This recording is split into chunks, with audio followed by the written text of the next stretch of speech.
Welcome to another episode of One on One with Mitch Lafon. Joining me this week, the one, the only Lita Ford. She will be at Heavy Montreal on August 8th. And of course, the whole festival takes place August 7th, 8th, and 9th in beautiful downtown Montreal at Parc Jean Drapeau. Iggy Pop, Billy Talent, Slipknot, Lamb of God, Faith No More, Korn, Extreme, Warrant, Dokken, and of course, the one and only Lita Ford. Missing on that bill, though, is Brittany Fox, I have to say.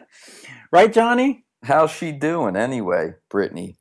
Brittany Fox is doing good. Well, you know, folks, the co-host is Johnny D of recently reunited Brittany Fox, currently on the road with Doro out in Germany. I'm assuming Germany, but I guess Europe?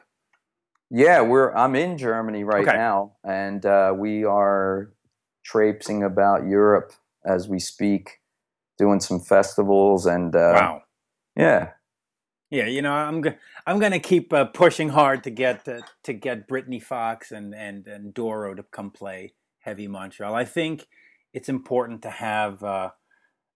Listen, Doro would be fantastic. She knows how to work a crowd.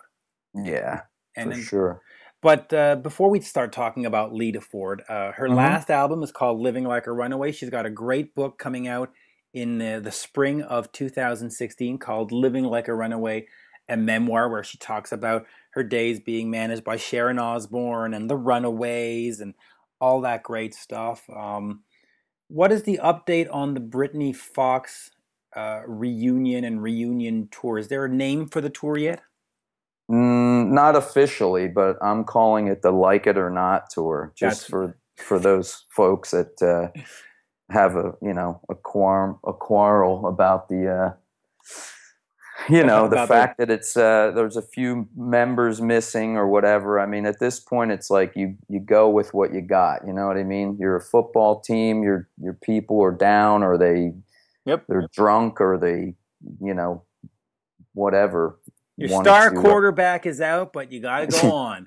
Exactly. So, like it or not, we're back, and we're going to do some gigs in the fall, and we're working on a new record, and just going to get out there and play for the fans that want to hear Brittany Fox songs, because I know I would like to play them again. I'm all into that. And by the way, joking aside, I think the Like It or Not moniker is perfect. That would look great on a t-shirt. I can just see it on the front of the t-shirt. You got Brittany Fox with the logo, and across the shoulders in the back it says "Like It or Not." Nice. Yeah. Well, maybe we'll do those. That would be great. Now, in terms of a new album, is it sort of demos left over, or are you actually writing right now new stuff?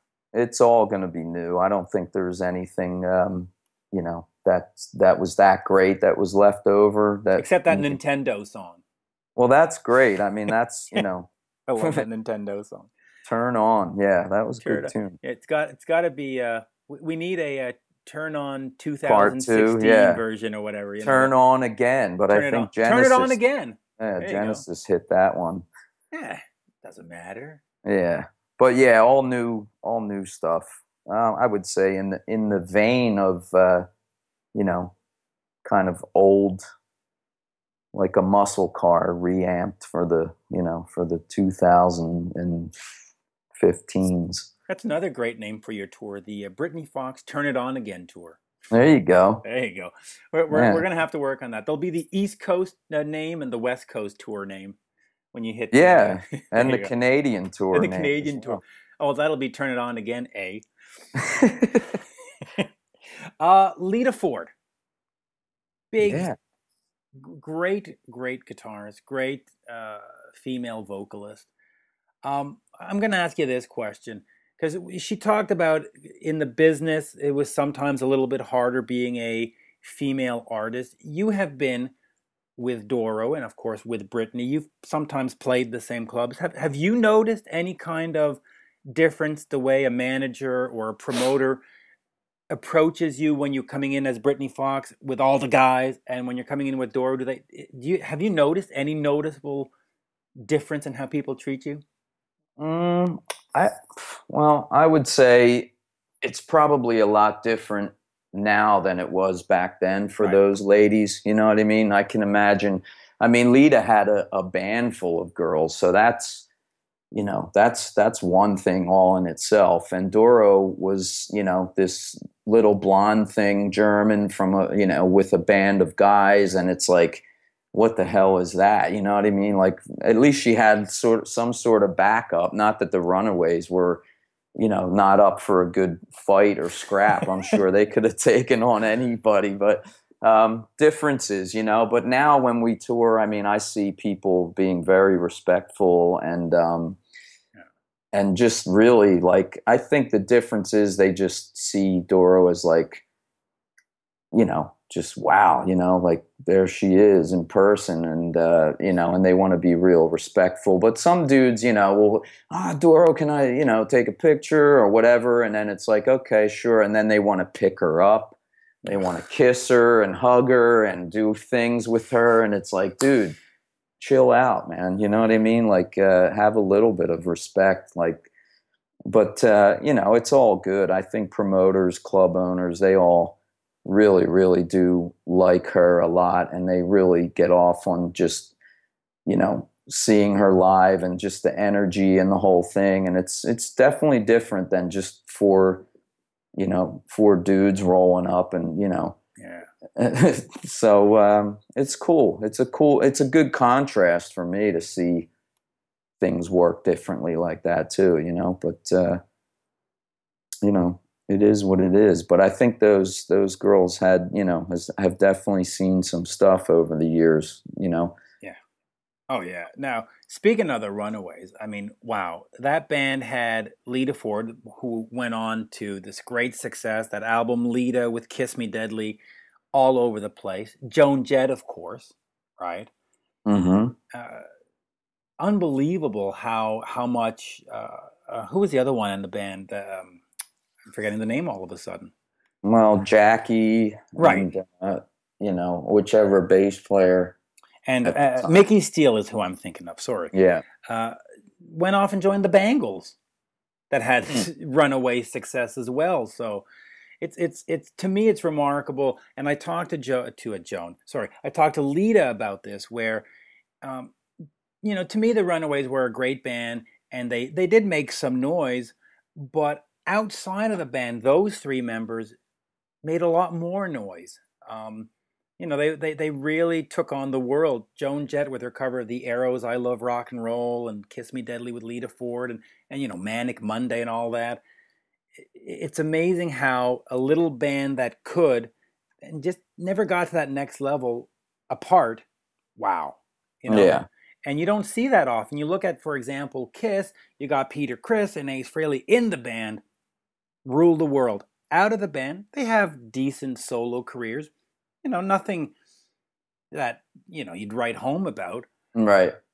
And the Runaways, total opposite. As a No, it was band, opposite as a, you know, like a career trajectory as well. I mean, Kiss, you know, blew it up and went, you know, sky high, and then they tried to do some stuff outside. But the Runaways, they kind of like, you know, had a shot, and then they, you know, they kind of ended pretty quickly, and then that success came later, like, which may have happened into their career had they stayed around or been able to stay together. I think maybe that success would have yep. come to them. But you know, it's kind of a different trajectory, like, you know. Yeah, and Lita mentions that in the interview. So let's get over to the interview and listen to Lita talk about that, talk about the Runaways, talk about the book. Here is Lita Ford. Pleasure speaking with you, by the way. It's been a couple of years. Yeah, it has. It's true. Yeah, last time I was out at the Bell Center in Montreal when you were with Poison and Def Leppard. I remember I had my dogs with me. You did, and that was actually quite an interesting take on an interview. Boy, and you're coming back for Heavy Montreal. Yeah, I'm so excited. So we'll talk about that and the book and the last album and the whole thing. So let's Okay. start. Let's start right there with Heavy Montreal. You're coming in early August to play the festival. Tell me a little bit about preparing for a festival date compared to a club date or an arena date. Oh boy. Well, festivals, being outdoors, you never really know what to expect. You could encounter a nasty storm, or you could be in the bright, beating down sunlight. You just never really know what to expect. And of course, the festivals are just packed full of people, which makes it even better. So I don't know. Festivals are pretty fun. You got to watch your shoes and watch what you wear, and all that kind of stuff. No high heels. No, not around there, especially since the backstage is a lot of grass and stuff. So got to be a little more careful. Living Like a Runaway was the last album released in 2012. What are the plans for a follow-up? Yeah, we've been writing. We've got about half the album written. It's in the process, so we're looking at a spring 2016 release. Okay. For a new album. To coincide with the book? Well, not really. It'll be around the same time. Okay. It'll be released February, March, and the book will be released February, March. Right. But one doesn't have anything to do with the other. You know what I mean? It's not. They don't join. It's not a soundtrack to the book. Exactly. Yeah. The book, which is called Living Like a Runaway, a memoir, is slated for February 23rd, according to HarperCollins. What is the contents of that? Is it really sort of a nitty-gritty, all the crazy stuff that happened on the road, or is it a more personal story of how you've, progressed in life and become a happy person? I mean, what exactly is Living Like a Runaway? Well, it's a little of both of what you just said, really. Okay. I didn't. I pretty much made it about sex, drugs, and rock and roll. Which is the way to go. Yeah. Growing up a female in the music industry, that was an adventure. Yep. Still is. Can imagine. And that never stops. Just having a wonderful family to back me, and then losing my family. Growing up a chick in the music industry, which is a different story, a different take on what a lot of the guys talk about. Sure. The fans, the stories that I have to tell about meeting them, and it's got a lot of humor in it as well. Yeah, which is an important thing. If I can, Joan Jett, Mickey Steele, and yourself, outside of the Runaways, platinum success. Joan Jett on the back of the Arrows cover, I Love Rock and Roll, Mickey Steele with the Bangles, yourself with your Lita album, Kiss Me Deadly, the whole thing. What was it about the Runaways where together you couldn't achieve the same kind of success? We were platinum in Japan. True. Then let me rephrase that. Why weren't you able to continue this success and be sort of an arena act going on for 10 or 15 years? Well, I think a lot of us changed as teenagers. Mm-hmm. There were hormones involved, right. Teenage hormones. We just went our separate ways musically. Kim Fowley left us. Right. And that kind of dropped the ball on the band, because Kim Fowley it was really his band, and he was running the show. And when he left, things slowly started to fall apart. So I don't know. I think had we have stayed together longer, we would have achieved arena status in the United States. Although we did play arenas in Europe. Right. Huge festivals we played in Europe. Right. and of course Japan. But in the U.S., we never made it that far unless somebody else was headlining, like Rush or someone like that. So I think we would have made it. And also, there were people who were in denial of, oh, they're girls. Right. They're, they can't play. They're never going to make it. And then we had that badass attitude, like, yeah, we're going to make it. And I think, like I said, had we stayed together, we would have achieved that. It was just a matter of time. We really weren't together that long. Right. So to just achieve as much as we did, I think we did pretty good. Touring Japan, we were massive in Japan. It was like Beatlemania going over there. And then in Europe, we filled, the festivals were packed full of people, just crazy. Just like a sea of guys, and then back in the States, we would fill the clubs, and the larger clubs too. The Santa Monica Civic, when that was still here, we would play there. And 4 nights at the Whiskey. We still hold the largest attendance record at the Whiskey. Is it harder than for a female artist to get noticed in the States? Is that sort of what I'm hearing? Because Japan seems to have embraced you, Europe have embraced you. Is it something just with the American market that is just more difficult with a female artist doing rock and roll, not doing pop, because obviously Madonna and Britney Spears and all that massive success, but is it a rock thing? Boy, I don't know. It could be. It all depends.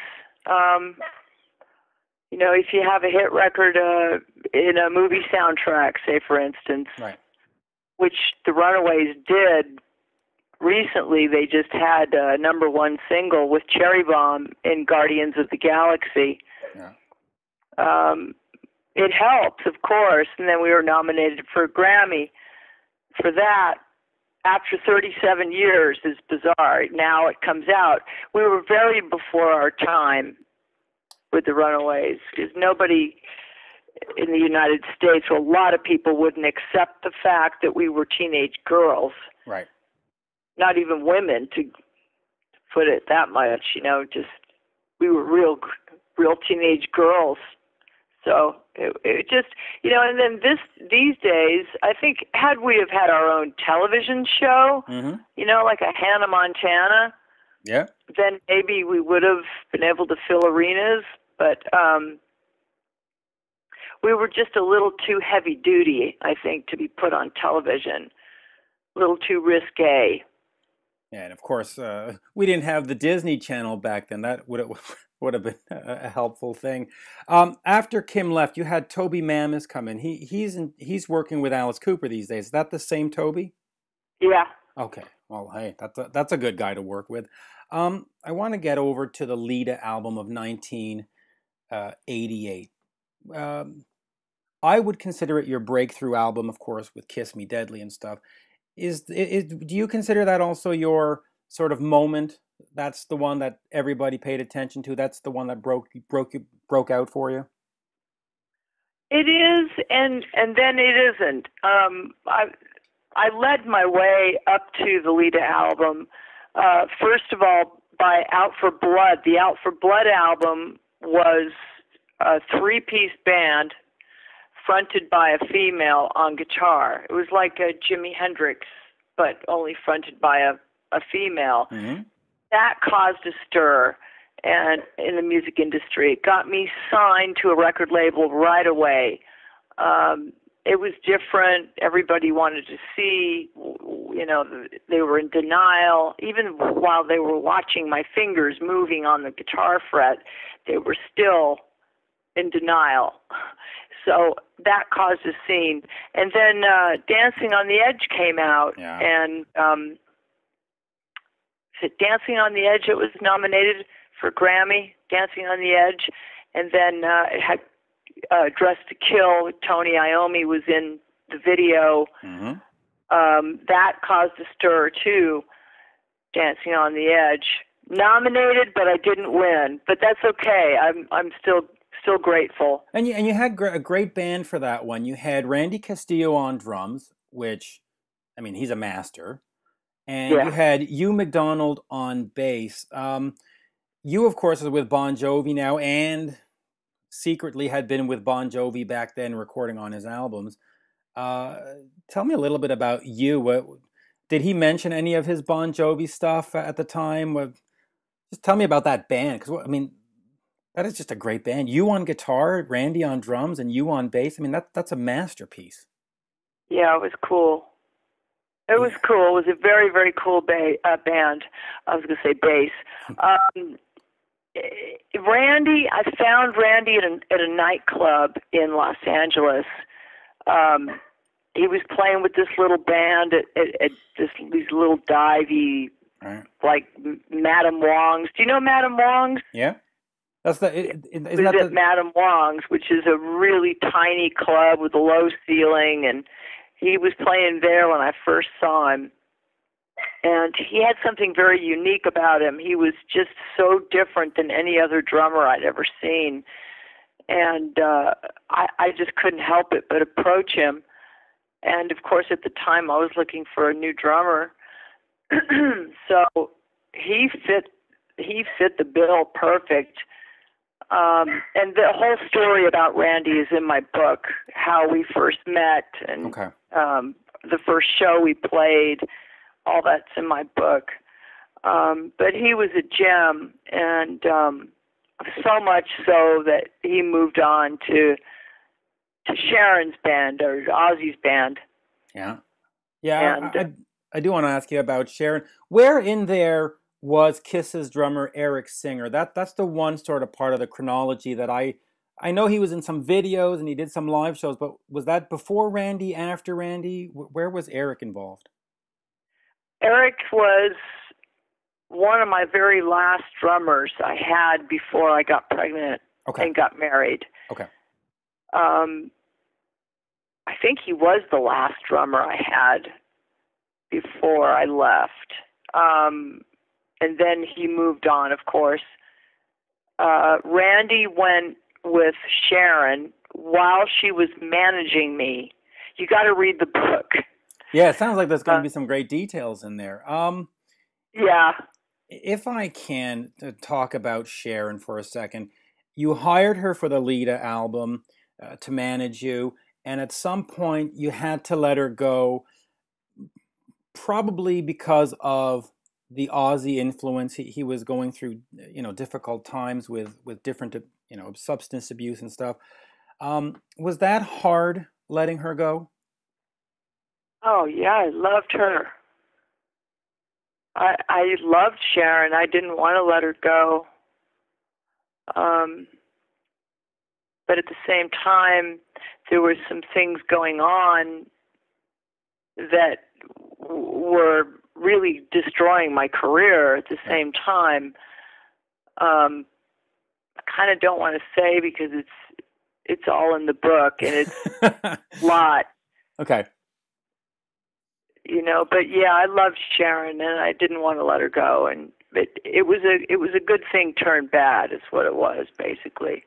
Have you had a chance to, and correct the word if I'm using it wrong, but repair the relationship? Can you call Sharon up on the phone now and say, hey, let's go to Starbucks for a coffee, or has that sort of ship sailed? No, she won't talk to me.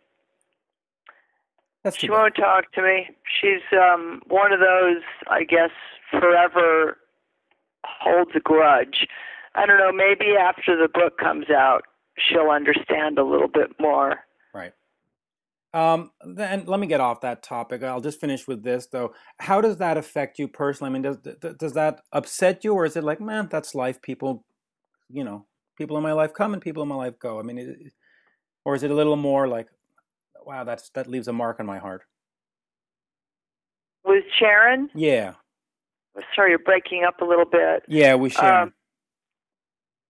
No, It did for a long time. It upset me for a long time. But, I mean, you get over things, you know.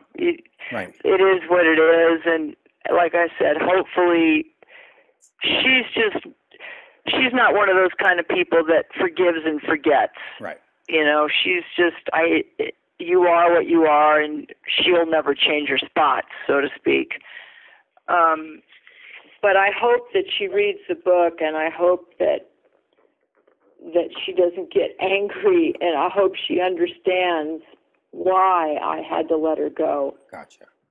I want to get back on the sort of the positive influence of the Lita album. I do want to mention George Tutko, who engineered and mixed it. He passed away recently. If you can just give me a quick soundbite on working with him, because he was just a master at what he did.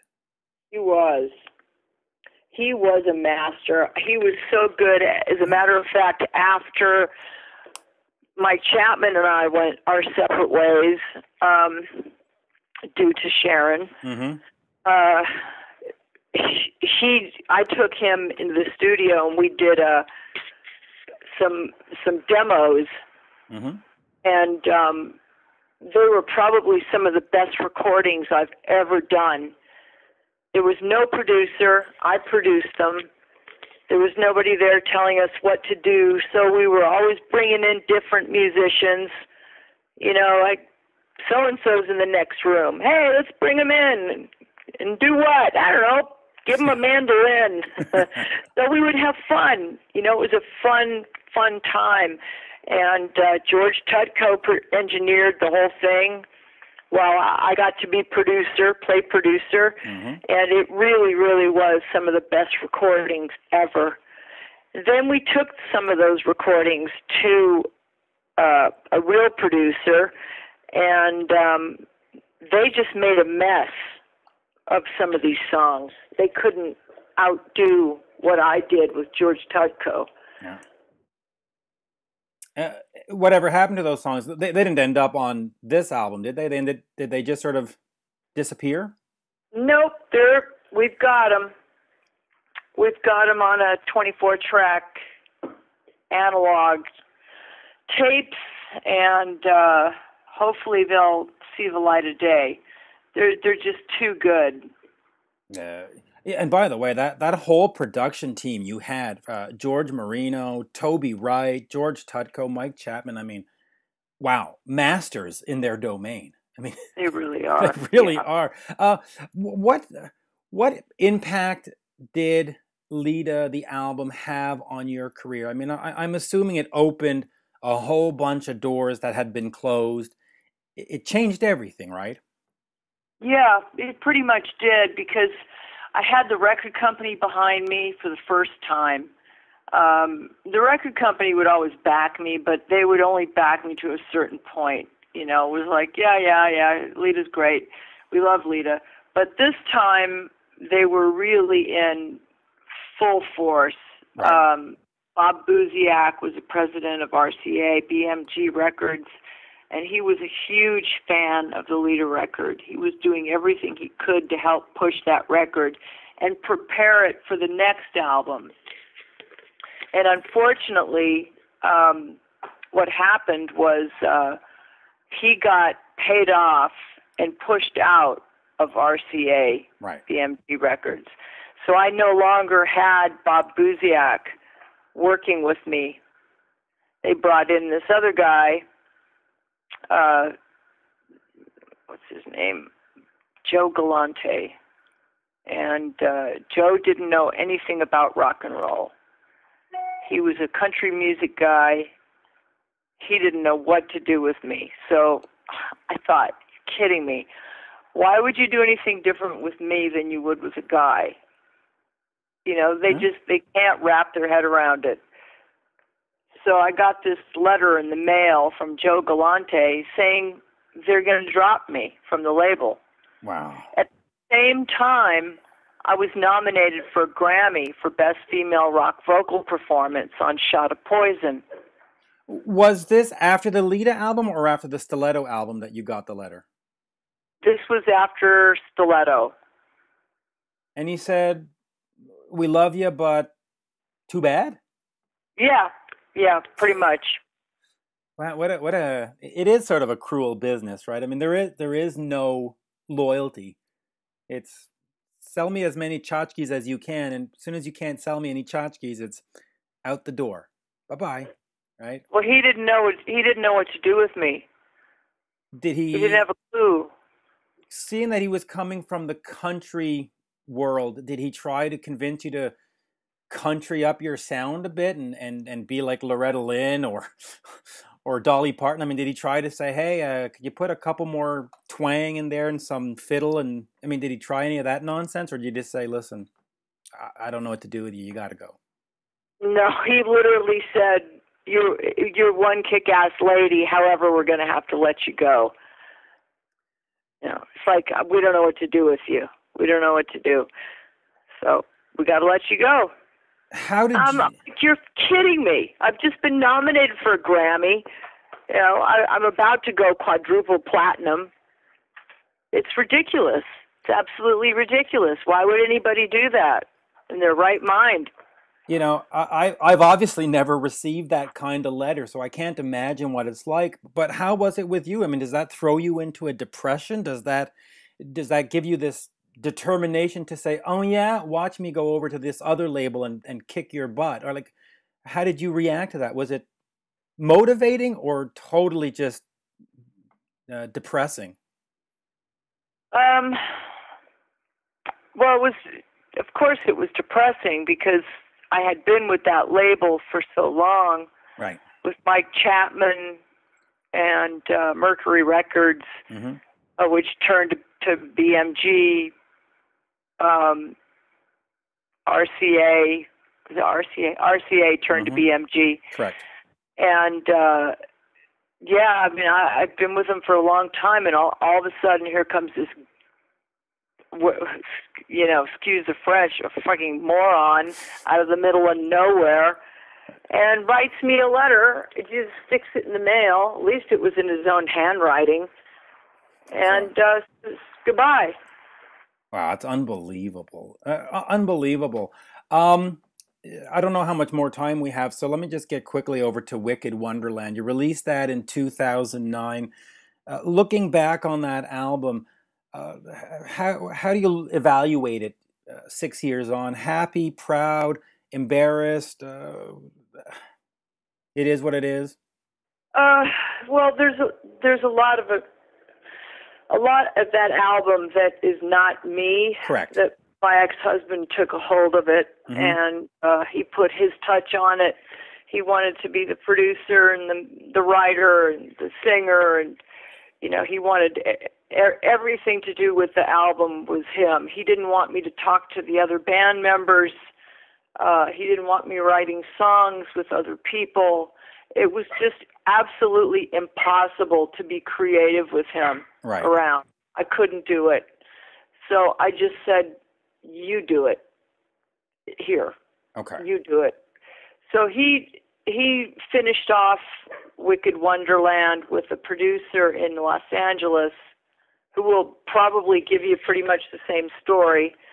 Him and Greg Hampton, the two of them finished it off, and I think Jim drove Greg crazy too.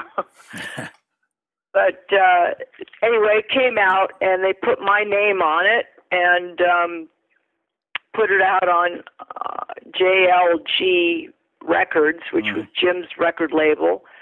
He had his own label, and it just wasn't a Lita album. People were going, what the fuck is she doing? And I didn't know this, but while I was in bed at night, he would be on the internet posting comments as if he was me, like sexual comments saying, oh, my husband just did me really good, and you know, now I get to sit on the internet and have some champagne and tell the whole world about it.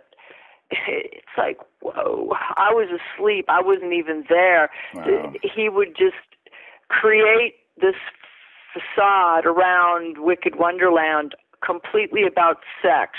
It was all about sex because he had read somewhere that sex is one of the largest selling things. Pornography is one of the largest selling things in the world.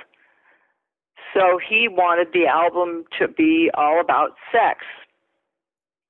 So he made out these comments and just little Twitter comments and things I had no idea were even out there.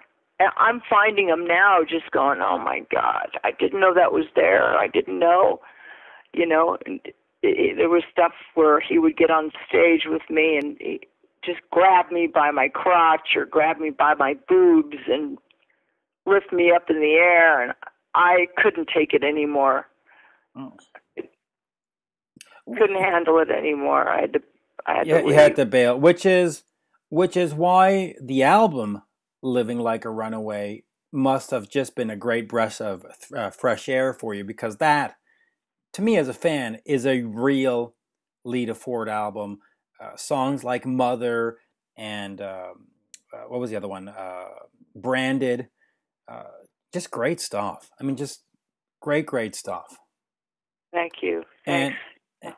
And then I'll finish on this. You had between 1995, between the Black Album and Wicked Wonderland, which, if you don't mind, we'll discount. So between Black and Living Like a Runaway, you took an extended break to raise your family.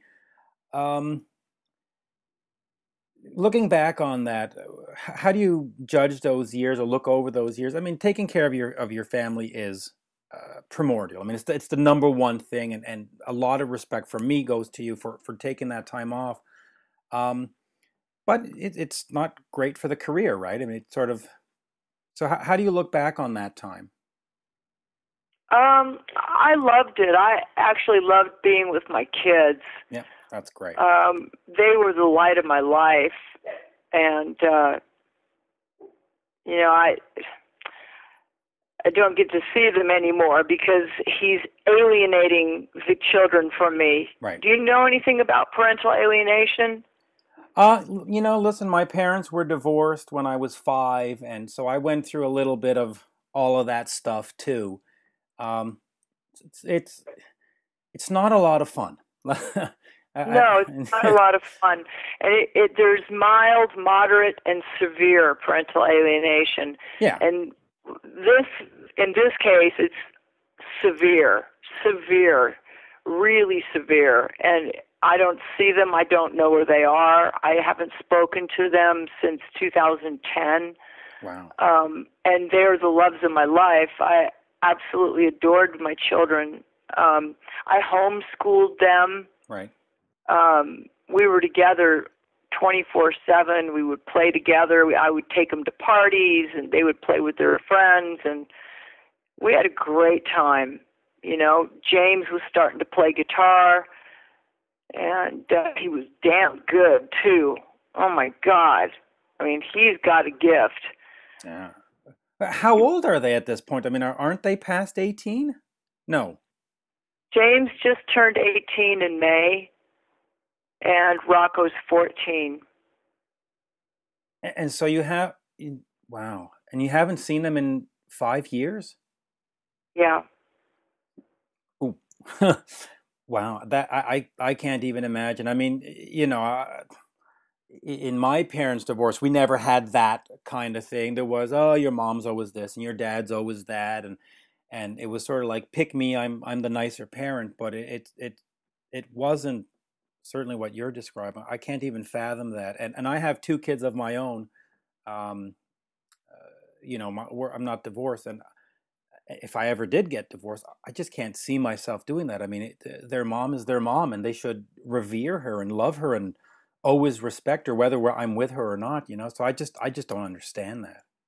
No, I couldn't understand it. It never entered my mind.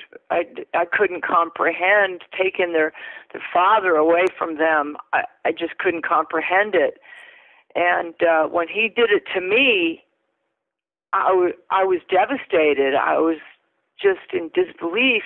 And the worst part of it really is the legal system does nothing to help you. They allow it to happen because he was paying them off. Right. He's given them money in the meantime, so they're happy. They don't care about the kids. They just want the money. You know, I would say 90% of our legal system does that. Well, which I would agree. Legal system is for the rich. I mean, it's pretty much proven. Yeah. It's sickening. Absolutely sickening. But I don't want to get you depressed, and I don't know where to go with my next question. I mean, do you think your eldest child, now having turned 18, at some point is going to reach out to you? I mean, obviously that's a greater hope than the next album or the next book or the next Heavy Montreal date. I mean, right? That's. I hope he does. I think he's too afraid because he's being controlled by a control freak. And this guy is way more controlling than Kim Fowley or anybody else I've ever met in my life. Right. So I don't know if he can reach out right now. Okay. I don't know where they are, so I can't reach out.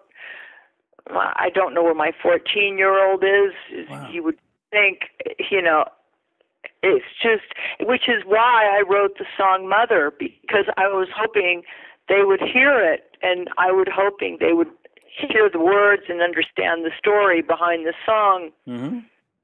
And, of course, he changed it around, saying to the kids, "Oh, your mother wrote a song about how she wants your father dead."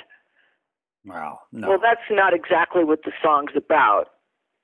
No, it's not. In fact, it in fact had quite a big impact on my wife personally. A couple of years ago, her mother packed up and moved to Scotland, and sort of just left her after her father passed away, and that song brought tears to her eyes. So, great impact on that song, at least in our household. Wow. And you met my wife at that show in Montreal with Poison and Def Leppard. And in 2013, her dad in January passed away from prostate cancer. And then in May, her mom said, "I'm going to Scotland." And that was the last time she's seen her. I mean, they still talk by phone and by email, but it's not the same thing as face to face. No. And so when the Mother song, because we played it beyond 2012, the album, we played it in 2013. Anytime that song comes on in the car or whatever, it has an emotional impact on my wife because of her, I don't want to call it baggage, but because of her story. Sure. And that's a lot of people. It really affects a lot of people that relate to that song. Yeah, it really does. Boy, where is there anything else we should go over? Because I don't want to depress you.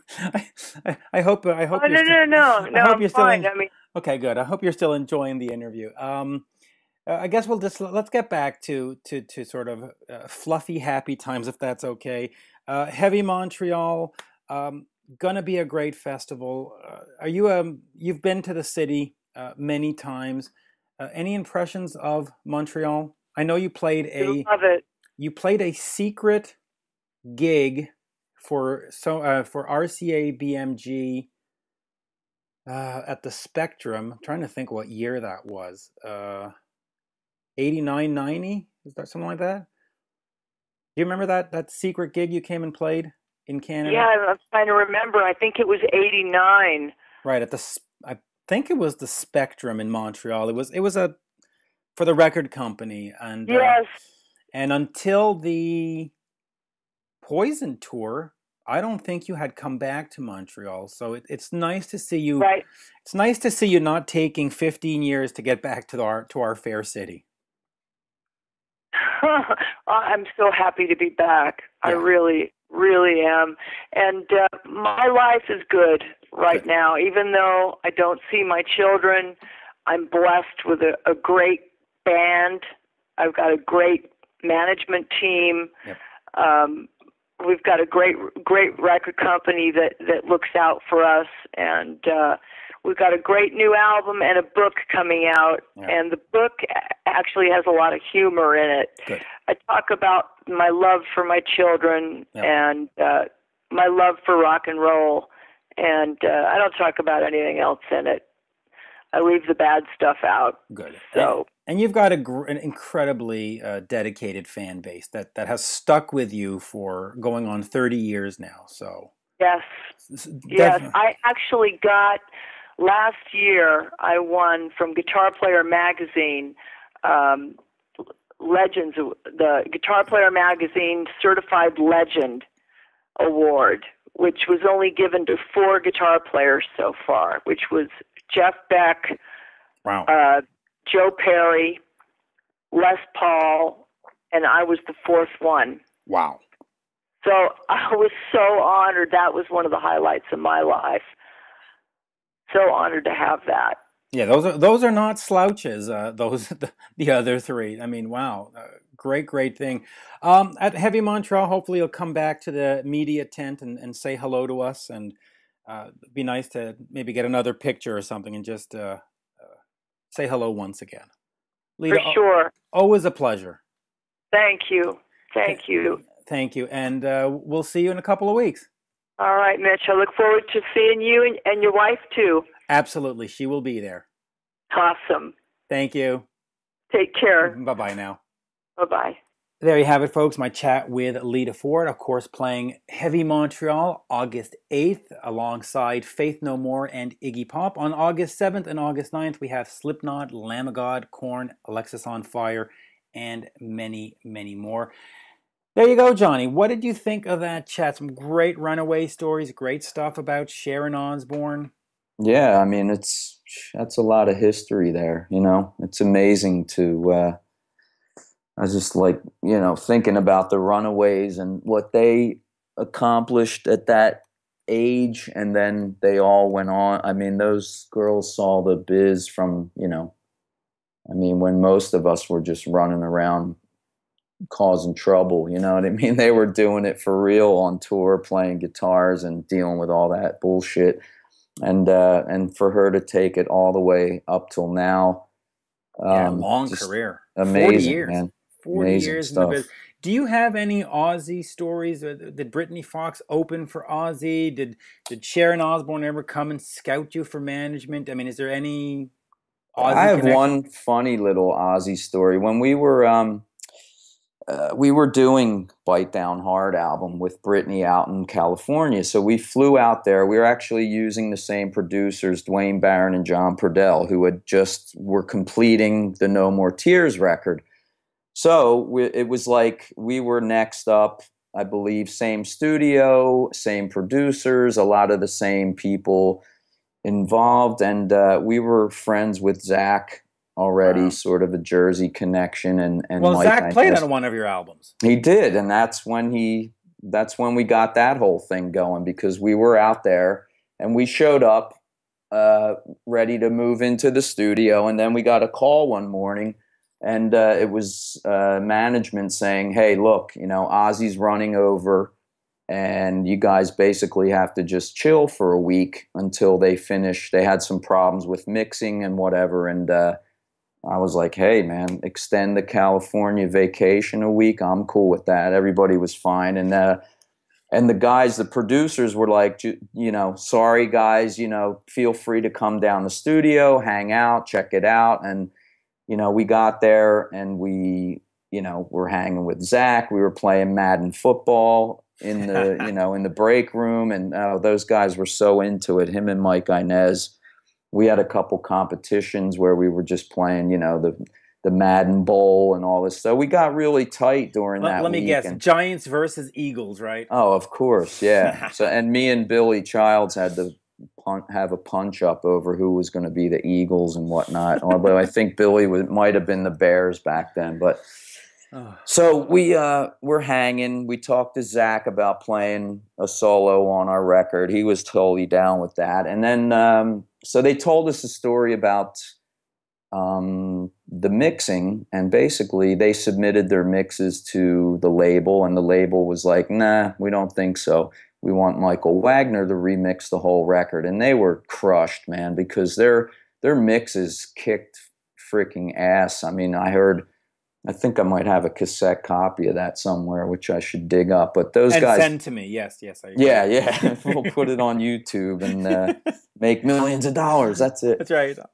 Yeah. So basically, they had to sit around and wait till this thing was remixed, and they played us a couple tracks. So we were sitting in the control room. Ozzy comes in. And I'm just like, this is the first time for me. Like, I had never met him before. And I was just like, I'm just going to sit back here and shut up. And he was pretty quiet at first. I think he was a little agitated because of all the, extra work that they had to do and all that. So he was sitting down to listen to their last mix. And all of a sudden, they just cranked the faders, and for the first time I hear the bass intro to No More Tears, like just screaming out of the speakers, and I'm like, holy shit, and I just, by the end of the song, I couldn't even see why somebody wouldn't want to use that mix. It was fucking brilliant. But anyway, Ozzy started to talk and proceeded to say, like, these fucking record blokes, they're like a bunch of bloody parrots, One says something and the rest of them just fucking squawk the same thing. Like, oh, that's hilarious. No, we don't like it. We don't like it. Yeah, we don't like it. We don't, So I was like, that's fucking hilarious, man. And I Still just is started cracking up. And, the typical Ozzy stuff that you could imagine him talking about. But, anyway, we went on to to hang out with those guys and do kind of become friends and party a bit, and then use Dwayne and John on our record, which we were real happy about. And that was my Ozzy story. My brush with fame, as Letterman used to say. Yeah.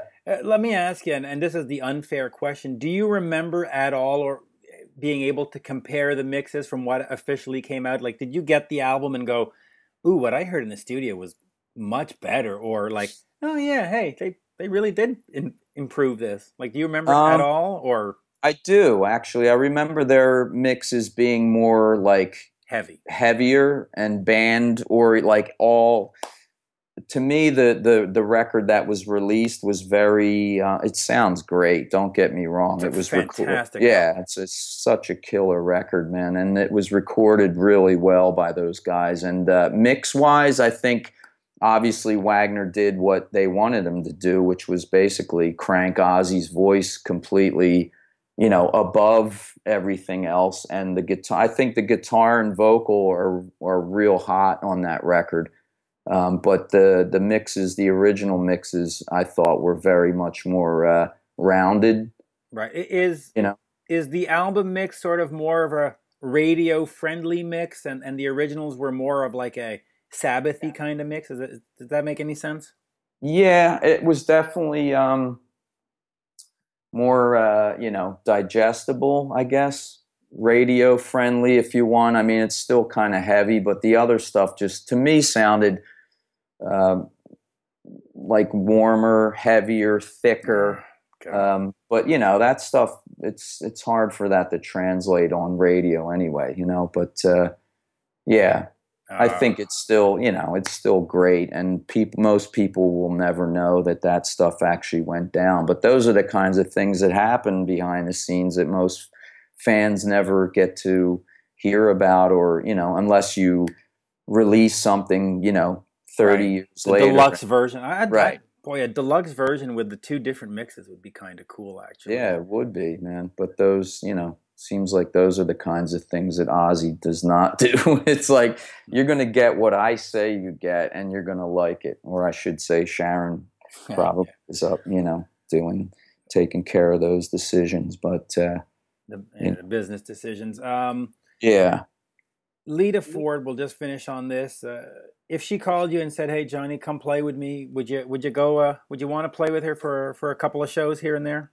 Absolutely, man. I mean, I don't know Lita like real well, like well enough to call her up and say it, but there are a couple connections there. I mean, our longtime guitarist Joe Taylor played with her for a couple years on and did one record with her. Obviously, the Doro Lita connection, two female fronts. I mean, it's like I've spent half my life playing with a female artist, so I mean, I know kind of how to, Approach it. Yeah. approach it. I mean, we toured together in '88.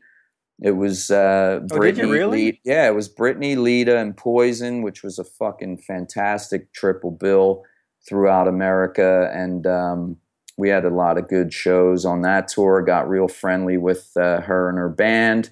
Chris Holmes was out there at the time, and he was a trip. He was always, something about me and like really gigantically tall guys. We've always been sort of friends. Like they're, hey, little buddy, come over here, and they pick me up and stuff and throw me across the room.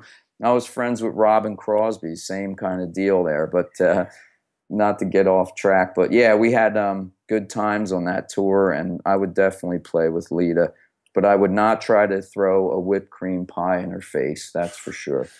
I'm assuming that you learned from experience. Somebody did Exactly. that. Yeah, Brett tried to do that to her on the last night of the tour, and she Brett literally, Michaels she jumped off the front of the stage and tried to beat his ass. pretty much, yeah. He was lucky he didn't get slugged after that, but That's kind of funny. yeah, Boy, it was great.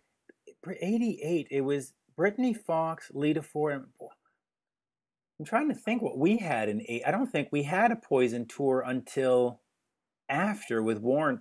There's a few Warrant bands. and Tesla or something. That was like the second or third. There was Yeah. many legs of that tour. We did too, and I believe. Yeah, being in Canada, we always got You different got a different configuration all the yeah. time. A lot of times they would throw on Canadian bands. You'd see a band like Toronto or a band like the Headpins or Mm-hmm. what was the one Rough Trade or Honeymoon Suite or Right. we didn't get those kind of packages. But my God, that sounds like a great package. I would have. It was killer, man. I would have gone to that. And how extensive was that tour? I mean, was it like 20 shows or was it like 3 months? Yeah, I think it was pretty. I mean, my memory's just gone, but I'm pretty sure we did quite a few shows, man. Maybe like 40 shows or something like that. Wow. That was I great. lived in the wrong place back in those days. Unless you were a Rush fan. Yeah, well, No, I'm just kidding. They probably toured U.S. more than Canada, even, right? I mean, they had to sort of make it out of Ohio or Cleveland or whatever. Really started blowing them up when they played Working Man.